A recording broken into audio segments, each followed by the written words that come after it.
أزور ساداتي وموالاي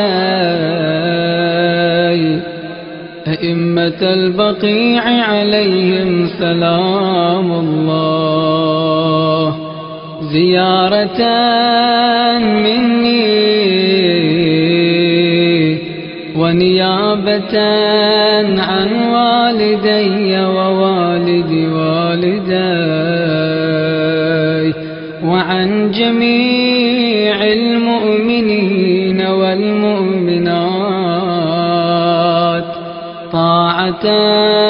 قربة إلى الله تعالى. السلام عليكم أئمة الهدى، السلام عليكم أهل التقوى، السلام عليكم أيها الحجج على أهل الدنيا، السلام عليكم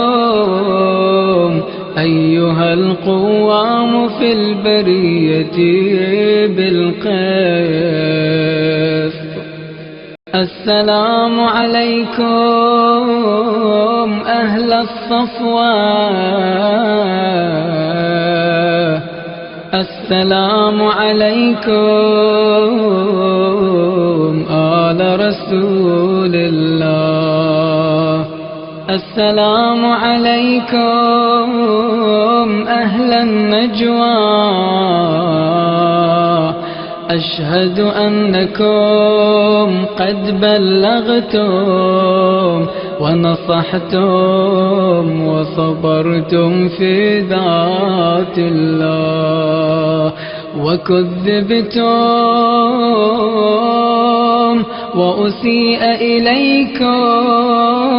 فغفرتم، وأشهد أنكم الأئمة الراشدون المهتدون، وأن طاعتكم مفروضة، وأن قولكم الصدق، وأنكم دعوتم فلم تجابوا، وأمرتم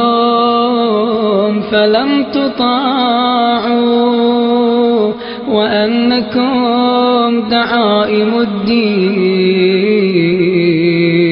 وأركان الأرض لم تزالوا بعين الله،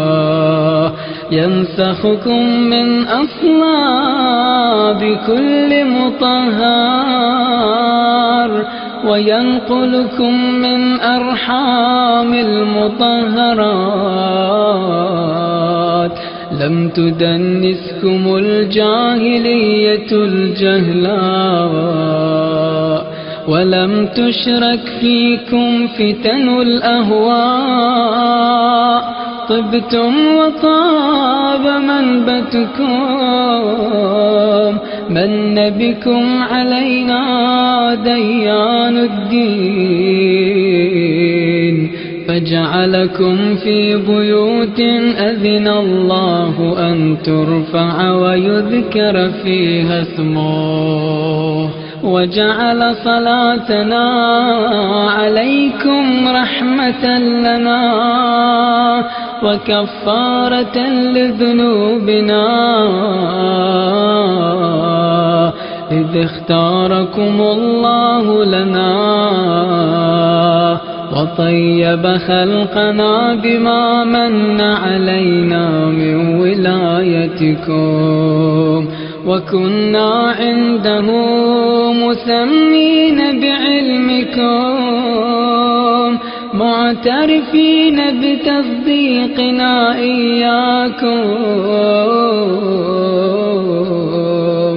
وهذا مقام من أسرف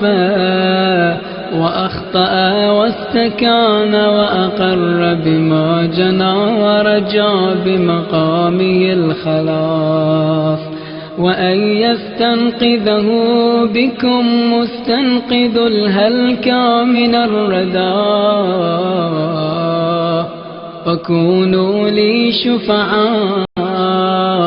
فقد وفدت إليكم إذ رغب عنكم أهل الدنيا، واتخذوا آيات الله هزوا واستكبروا عنها.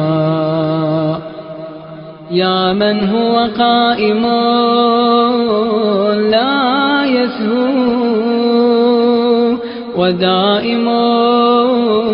لا يلهو، ومحيط بكل شيء،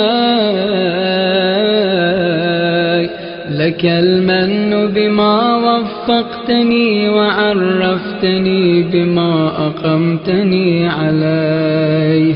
إذ صد عنه عبادك وجهلوا معرفته، واستخفوا بحقه